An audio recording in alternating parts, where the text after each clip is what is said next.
Back to Justice Earls.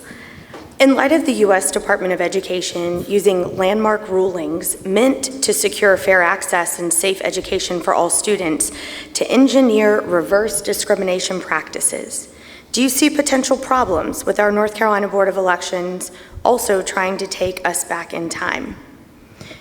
How do you see our courts protecting the gains we have made over time?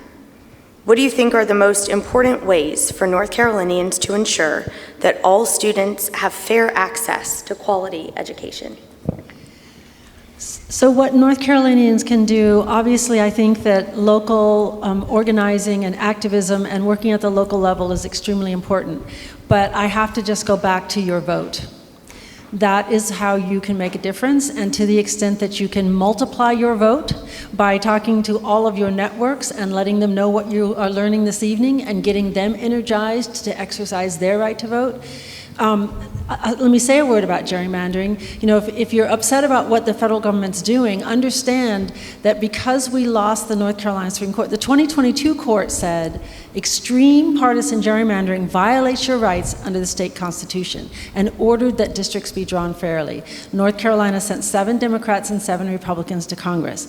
But then we had an election, the court changed, they revisited that case, said, oh no, we as a court can't do anything about gerrymandering, allowed the legislature to redraw. We now have 10 Republicans, 4 Democrats. If we still had 7-7, today the House of Representatives would be in control of Democrats.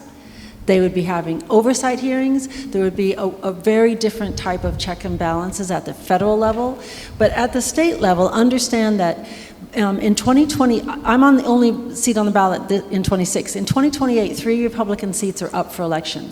That means the voters of the state in 2028 will decide whether Republicans will continue to control our courts or whether Democrats, who said that you have a right to a sound basic education that must be adequately funded, who said that extreme partisan gerrymandering is unconstitutional, whether the court will be back in the hands of people who believe in enforcing your rights and enforcing the law.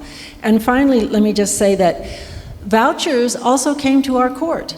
And at that time, there was a dissent saying vouchers are not constitutional, but the majority said as long as it is a small targeted program designed only to assist a small segment of the public school population, it's not unconstitutional.